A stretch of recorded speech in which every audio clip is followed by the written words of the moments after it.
In the pre-dawn darkness of June 4th, 1942, the vast Pacific Ocean stretched endlessly under a blanket of stars. Beneath the surface of those seemingly peaceful waters, two mighty fleets moved toward each other like ancient titans preparing for battle. What was about to unfold would be decided not in hours, but in mere minutes. 5 minutes to be exact. 5 minutes that would shatter the dreams of an empire, sink 4 aircraft carriers, and change the course of World War II forever. This is the story of Midway, where American dive bombers achieved what many military historians call impossible. In less time than it takes to make a cup of coffee, they would deliver such devastating blows to the Imperial Japanese Navy that the rising sun would never again dominate the Pacific. But to understand how this miracle of timing and courage came to pass, we must first journey back to those fateful months when Japan seemed unstoppable and America teetered on the edge of defeat. 6 months earlier, the world had watched in shock as Japanese bombers turned Pearl Harbor into a graveyard of twisted steel and burning oil. The attack was a masterpiece of military planning, catching the American Pacific Fleet completely off guard. Battleships capsized, destroyers exploded, and nearly 2,400 Americans died in what President Roosevelt called a date that would live in infamy. But Admiral Yamamoto, the architect of Pearl Harbor, knew that his victory was incomplete. The American aircraft carriers, the most valuable prizes in the Pacific, had escaped his trap. As 1942 dawned, the Japanese war machine rolled forward with terrifying momentum. Hong Kong fell. Singapore surrendered. The Dutch East Indies collapsed. American and Filipino forces on Bataan and Corregidor fought desperately before succumbing to overwhelming odds. Across the Pacific, from Wake Island to the Solomon Islands, the rising sun flag flew triumphant. The Japanese Empire had expanded to cover an area larger than any military conquest in human history. Yet Yamamoto understood what many of his colleagues did not. Time was not on Japan's side. America's industrial might, once fully awakened, would eventually overwhelm even the most disciplined and fanatical Japanese forces. The window of opportunity was closing rapidly.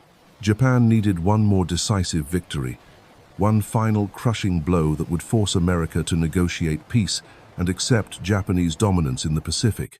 The target Yamamoto chose was a tiny atoll in the middle of nowhere called Midway. 2 small islands surrounded by coral reefs, home to a few thousand American servicemen and countless seabirds. On the surface, Midway seemed insignificant, but Yamamoto saw its true value. Capture Midway, and Japanese bombers would threaten Hawaii itself. More importantly, the Americans would have to fight to defend it, and when they came, Yamamoto would be waiting with the most powerful naval force ever assembled. The combined fleet that sorted from Japanese waters in late May 1942 was a sight to behold. At its heart sailed the Kido Butai, the mobile striking force that had devastated Pearl Harbor. 4 massive aircraft carriers led the formation. Akagi, Yamamoto's former flagship, her flight deck scarred from countless battles. Kaga, a veteran of the war in China, her hangars packed with experienced pilots. Soryu and Hiryu, sister ships built for speed and striking power. Together, these 4 carriers could launch nearly 250 aircraft, more than most entire air forces. Surrounding the carriers was a constellation of warships that represented the cream of the Imperial Japanese Navy. Battleships with guns that could hurl shells over 20 miles, cruisers bristling with anti-aircraft weapons, destroyers racing through the swells like hunting wolves. In total, more than 160 Japanese warships spread across thousands of miles of ocean, all converging on one tiny speck of coral and sand. But unknown to the Japanese, their most carefully guarded secret was already compromised. Deep beneath Pearl Harbor, in a basement room filled with the clatter of typewriters and the hum of radio equipment, a small team of American Codebreakers worked around the clock. Station Hypo, as it was known, had been chipping away at Japanese naval codes for months. By spring 1942, they could read roughly 40% of all enemy communications. Commander Joseph Rochefort led this band of linguistic warriors, brilliant, eccentric, and utterly devoted to his work. Rochefort had recognized patterns in the intercepted Japanese messages, references to something called Operation MI, preparations for a major offensive, and most intriguingly, repeated mentions of a target codenamed AF. The breakthrough came through clever deception. Rochefort suspected AF was Midway, but he needed proof. Working with Midway's commanders, he arranged for the island to send an uncoded message reporting problems with its water purification system. Within days, Japanese intercepts revealed that AF was short of fresh water. The trap had worked. Midway was indeed the target. Admiral Nimitz, commander of the Pacific Fleet, faced, but his forces were badly outnumbered. The Americans and Hornet were already at sea. Yorktown limbed an agonizing decision. His intelligence told him where and when the Japanese would strike, had only 3 aircraft carriers available. Enterprise been to Pearl Harbor after the Battle of the Coral Sea, her flight deck torn open by Japanese bombs, her hull scarred by near misses. Navy engineers estimated it would take 3 months to repair Yorktown properly. Nimitz gave them 3 days. Working around the clock, repair crews swarmed over the wounded carrier like ants. Welders worked by searchlight. Carpenters replaced shattered deck planking. By May 30th, Yorktown was ready for sea, patches of fresh paint marking where enemy bombs had torn through her steel skin. The American plan was audacious in its simplicity. While the Japanese expected to achieve surprise, they would instead sail into an ambush. The 3 American carrier task forces would position themselves northeast of Midway, hidden beyond the horizon. When the Japanese carriers launched their attack on the island, American dive bombers and torpedo planes would strike them while their decks were crowded with refueling aircraft. It was a desperate gamble. The Americans were outnumbered in ships, planes, and experienced pilots. The Japanese had been fighting in the Pacific for 6 months, their crews battle-tested and supremely confident. American naval aviators, by contrast, had seen little combat. Many had never dropped a bomb in anger or faced enemy fighters in aerial combat. But the Americans possessed something the Japanese had lost: surprise. And on the morning of June 4th, 1942, that advantage would prove more valuable than all the experience and training in the world. As dawn broke over the Pacific, Japanese bombers rose from their carrier decks like deadly clouds of steel and aluminum. Their target lay 240 miles to the southeast, a tiny American outpost that would soon feel the fury of the rising Sunday. But while Japanese pilots flew toward Midway, American dive bombers were already climbing into the morning sky. Their bomb bay doors sealed around 1,000-pound explosives, their pilots checking their watches and calculating distances to target. The stage was set for one of the most dramatic reversals in military history. In less than 5 hours, 4 proud aircraft carriers would be burning wrecks. An empire's dreams of Pacific conquest would lie in ruins on the ocean floor, and a small group of American aviators would achieve what their enemies thought impossible, delivering victory from the jaws of certain defeat in just 5 devastating minutes that changed the world forever. The morning air was crisp and clear as the first Japanese bombers appeared over Midway Island at 6:30 a.m., their engines droning like mechanical hornets against the pale dawn sky.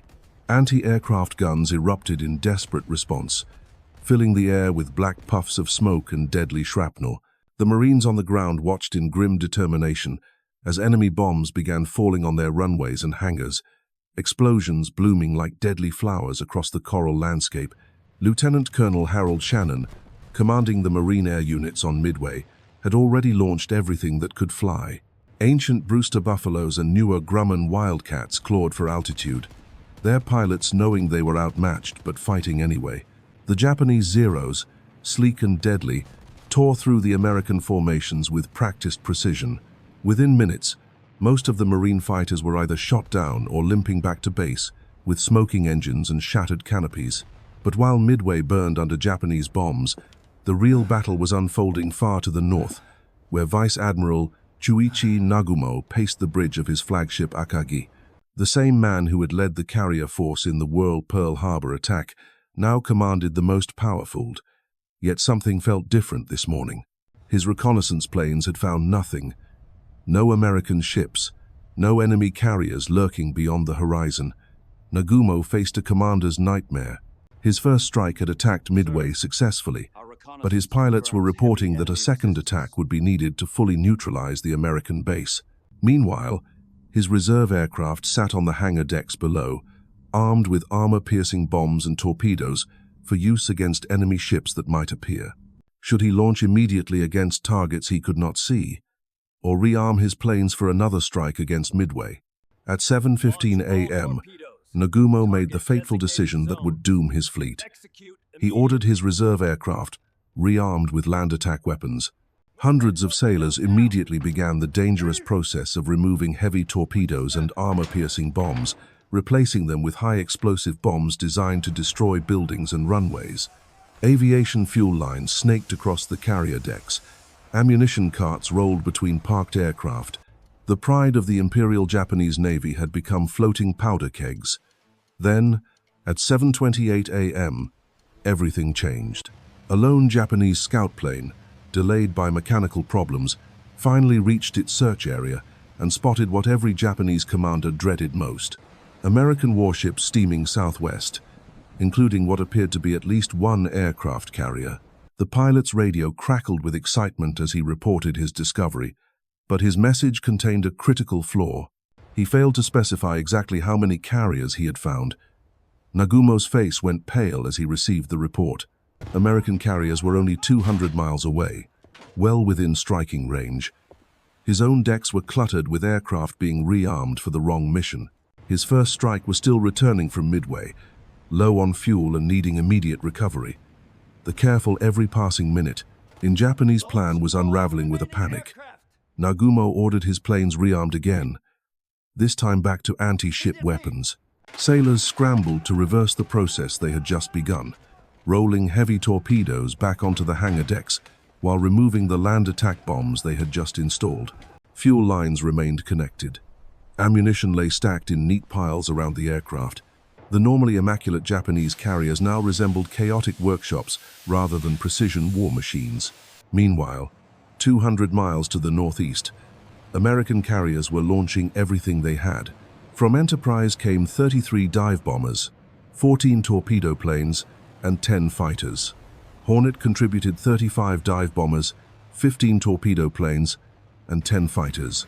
The damaged Yorktown managed to launch 17 dive bombers, 12 torpedo planes, and 6 fighters. In total, 151 American aircraft rose into the morning sky, their pilots knowing they were flying toward the most dangerous target in the Pacific.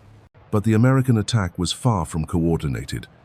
Navigation errors and communication failures scattered the strike groups across hundreds of miles of empty ocean. Hornet's dive bombers flew too far south and never found the enemy at all, eventually returning to their carrier with their bombs still attached. Enterprise's torpedo squadron became separated from its fighter escort and flew alone towards certain destruction. The first Americans to find the Japanese fleet were the torpedo bombers from Hornet, led by Lieutenant Commander John Waldron. Flying their obsolete TBD Devastators at wavetop level, Waldron's men approached the enemy carriers with grim determination. They knew their planes were slow, their torpedoes unreliable, and their chances of survival almost zero. At 9:20 a.m., Waldron's 15 torpedo planes began their attack runs against the Japanese carriers. 0 fighters dove on them like hawks attacking sparrows, their machine guns and cannons tearing the American aircraft apart. One by one, the Devastators tumbled into the sea, leaving oil slicks and debris floating on the swells. Within minutes, 14 of the 15 planes were destroyed. Only Ensign George Gay survived, floating in the water among the wreckage, watching in horror as his squadron mates died around him. The torpedo squadrons from Enterprise and Yorktown suffered similar fates. Flying without fighter protection, they pressed home their attacks with suicidal courage, only to be slaughtered by overwhelming Japanese defenses. By 10 a.m., 35 of the 41 American torpedo planes had been shot down. Their torpedoes either missed entirely or struck their targets without exploding. Victims of defective American technology, Japanese pilots and sailors cheered as the last American torpedo plane fell into the sea. They had destroyed nearly 3 entire squadrons without losing a single carrier. Admiral Nagumo began to relax, believing the American threat had been neutralized. His own strike was being prepared for launch, ready to deliver a crushing blow to the enemy carriers. But the sacrifice of the torpedo bombers had not been in vain. Their low-level attacks had drawn every Japanese fighter down to sea level, leaving the high-altitude approaches undefended. More importantly, the carriers had been forced to maneuver violently to avoid the torpedo attacks, disrupting their tight defensive formation and leaving them scattered across miles of ocean. High above the Japanese fleet, unseen and undetected, 2 squadrons of American dive bombers were about to arrive at precisely the right moment. Lieutenant Commander Wade McCluskey from Enterprise had been searching for over an hour, his fuel running dangerously low, when he spotted the wake of a lone Japanese destroyer racing northward. Following that wake like a highway in the sky, McCluskey led his 33 Dauntless dive bombers toward their destiny. At exactly the same moment, Lieutenant Commander Maxwell Leslie from Yorktown approached from a different direction with 17 more dive bombers. Neither American commander knew the other was there, but fate and timing were about to deliver them simultaneously over the most valuable targets in the Pacific Ocean. It was 10:22 a.m. on June 4th, 1942. The Japanese carriers steamed in loose formation, their decks crowded with aircraft being prepared for launch. Fuel lines snaked between the planes. Bombs and torpedoes lay stacked around the hangars. The ships were floating ammunition dumps, primed for devastation. And diving toward them from 15,000 feet, unseen against the bright morning sun, came the instrument of their destruction. The moment had arrived. At 15,000 feet above the Japanese fleet, Lieutenant Commander Wade McCluskey pushed his Dauntless into a near-vertical dive, the wind screaming past his canopy as gravity pulled him toward his target. Behind him, 32 more dive bombers followed in perfect formation, their 1,000-pound bombs locked and loaded, their pilots' hearts pounding with anticipation and terror. From his cockpit, McCluskey could see the Japanese carriers spread out below like toys on a blue carpet. Akagi steamed majestically in the center, her flight deck packed with aircraft. To her right, Kaga moved through the swells, equally vulnerable. The carriers had no idea death was plummeting toward them from the sun-bright sky above. The Douglas SBD Dauntless was not the fastest aircraft in the sky, nor the most glamorous. Navy pilots had nicknamed it slow but deadly from its initials, and the moniker fit perfectly. What the Dauntless lacked in speed, it made up for in precision and ruggedness. Its perforated dive brakes allowed pilots to maintain control during the steep, near-vertical attacks that made dive bombing so devastatingly accurate. McCluskey's altimeter unwound rapidly as he dove toward Kaga. The massive carrier grew larger in his bomb sight with each passing second, her flight deck details becoming crystal clear. He could see Japanese sailors scurrying across the deck, fuel hoses snaking between parked aircraft, ordnance stacked in neat piles around the hangars. The carrier was a floating bomb waiting for a spark. At 2,500 feet, McCluskey released his 1,000-pound bomb and pulled back hard on his stick, feeling the crushing force of gravity as his Dauntless clawed its way out of the dive. Behind him, his bomb fell true, arcing through the morning air toward the heart of the Japanese fleet. But McCluskey wasn't alone. All around him, other American dive bombers were releasing their deadly cargo in a symphony of destruction that would last exactly 5 minutes. Lieutenant Dick Best, leading his 3-plane section from Enterprise, had chosen an even more prestigious target. Akagi, the flagship of the carrier force, steamed below him like a steel island. Best's bomb bay doors yawned open as he reached release altitude, and his 1,000-pound projectile dropped away cleanly, beginning its fatal journey toward Yamamoto's former flagship. The Japanese were caught completely by surprise. Their fighter cover was still at sea level, having just finished slaughtering the American torpedo bombers.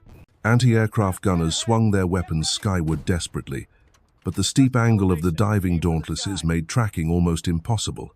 The Americans were diving so fast and so vertically that Japanese gunners had mere seconds to acquire their targets before the bombers flashed past. On the bridge of Akagi, Admiral Nagumo stared upward in horror as American dive bombers materialized from the sun like avenging angels. "Dive bombers!" someone screamed, but it was already too late. The carefully laid plans of 6 months, the dreams of Pacific conquest, the pride of the Imperial Japanese Navy, all hung in the balance of the next few heartbeats. Lieutenant Norman Kleiss from Enterprise had selected Kaga as his target, and his bomb struck the carrier's flight deck with devastating precision.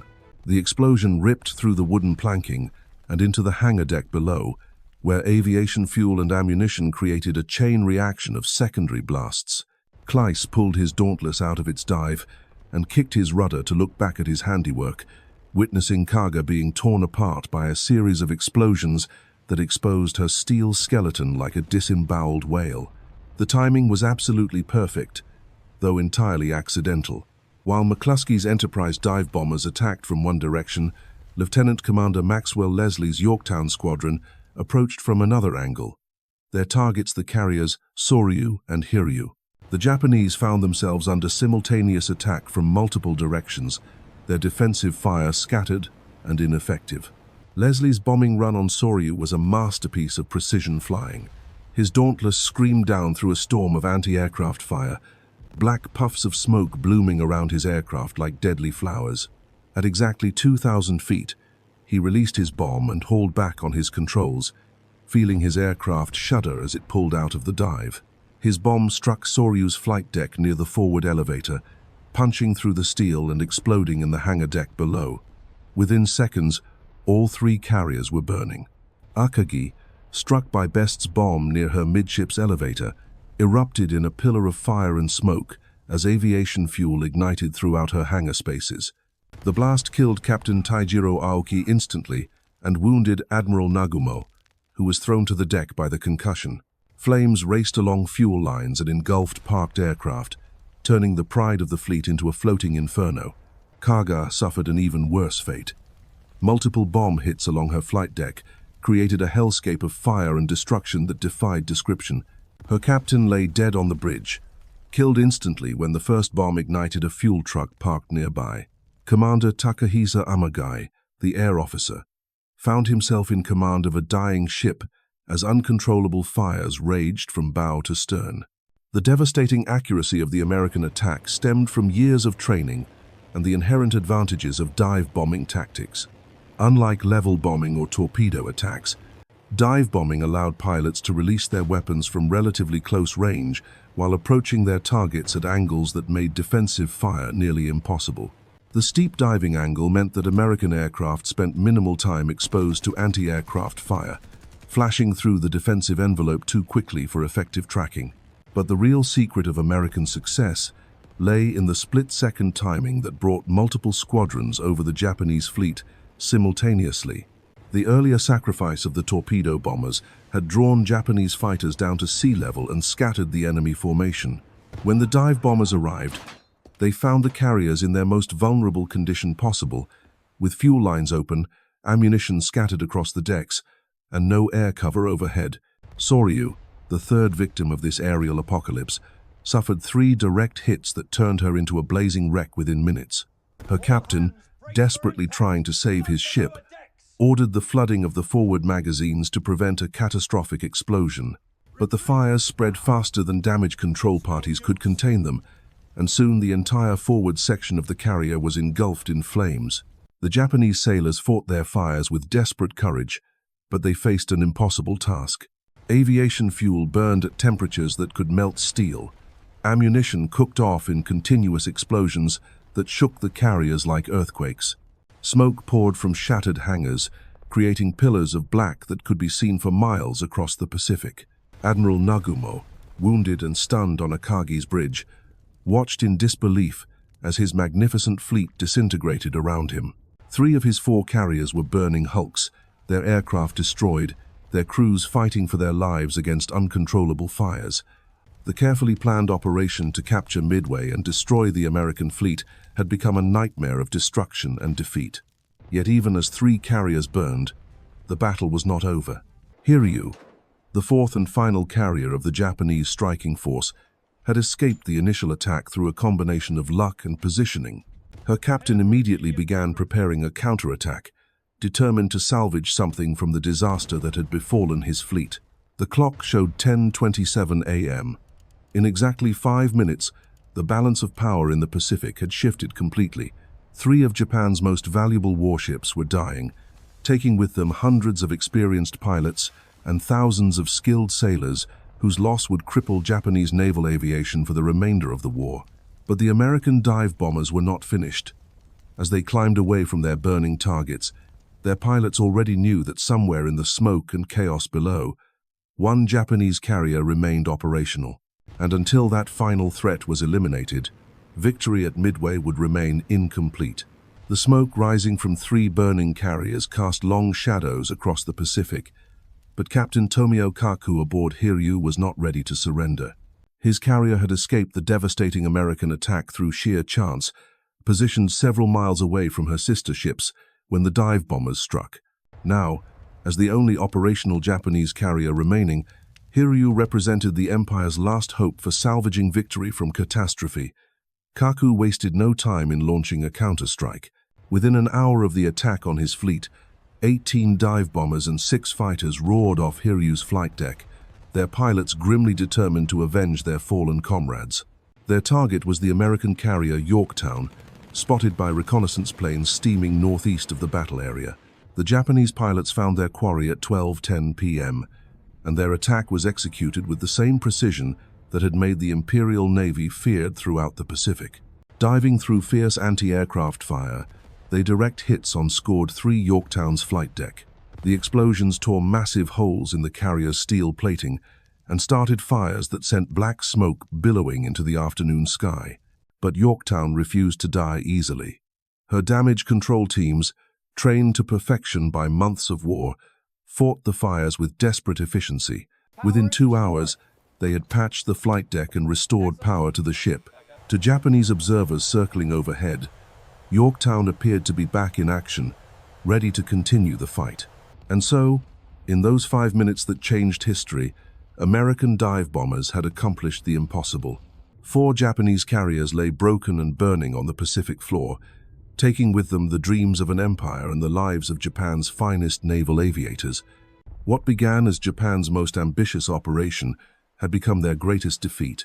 The rising sun that had blazed so brightly across the Pacific now flickered and dimmed, never again to threaten American shores. Victory at Midway proved that courage, sacrifice, and perfect timing could overcome even the mightiest foe.